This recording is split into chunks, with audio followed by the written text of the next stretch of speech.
In tonight's breaking story, Donald Trump's health scandal just blew up as his own family sounds the alarm. That's right, you know it's bad when even your own family is suddenly concerned for your mental health. How's it going, everybody? Hunter Avalone here with Occupy Democrats. Welcome back to another video. Now, there are many reasons why someone might assume that Donald Trump is absolutely mental. Just how expensive everything is really drove the 2024 election, sending President Trump in part back to the White House. Then he put these tariffs in. They're a key part, obviously, of his economic agenda. But knowing all of that and knowing where the economy sits today when it comes to cost of living, were you surprised to see the president take this step? Let me just say I'm delighted. Every economist in America has been saying, every household in America has been saying, if you put tariffs on stuff, you'll raise the cost. The president has denied it each and every day since he's been elected. And now he says he wants to get prices down. And so now he admits that somehow tariffs have something to do with prices. I'm just looking forward to the apology. If he wants to skip the apology, that's fine. I'm just happy to keep talking to him about economics and let him understand exactly what it is that tariffs do and why they're so unpopular. And if not that, you have his immigration policies. Still not as bad as this breaking story. And Willie, you told me that you voted for President Trump in 2024. Do you regret that decision? ¿Te arrepientes esa decisión? Yes, 100%. Why do you regret that decision? That's because it's nothing that's true. It's not true. You know, and the first time he says something, and now, example, in the Latino people, we see everything is different. And the first time example, he say he go to catch the delincuentes. Criminals, yeah. And right now, he don't follow to criminals. He go to specific to Latino people. Why Latino people? Because in the last Saturday, example, behind to me, I see the white people, the black people, and some people, Indian people, and Chinese people, and me. The DHS come specific to me and catch to me, not the other people, because don't care to other people, specific Latino people. That's right, and now Trump's health scandal just blew up as his own family sounds the alarm. Take a look at this breaking story. I'm sure you're very cognizant of the health issues in your family.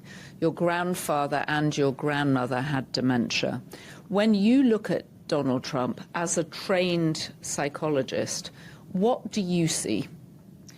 Just to be clear, I'm a clinical psychologist, not a neuropsychologist, but I know enough about how to assess certain kinds of neurological disorders.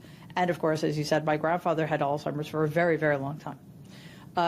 So I'm more comfortable speaking about the untreated, long-standing psychiatric disorders Donald's had, but there are times I look at him and I see my grandfather.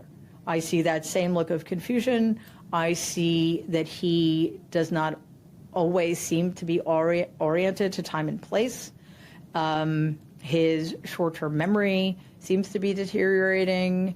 And obviously, this is somebody who has never had a great deal of impulse control, but that too is deteriorating as well. So there are many, many red flags and many questions that are not being answered by the administration. That became sort of a desperate need. That was my grandfather, like just the terrifying thought that he was poor, and then what would he be? And of course, there was no reason for him to think that.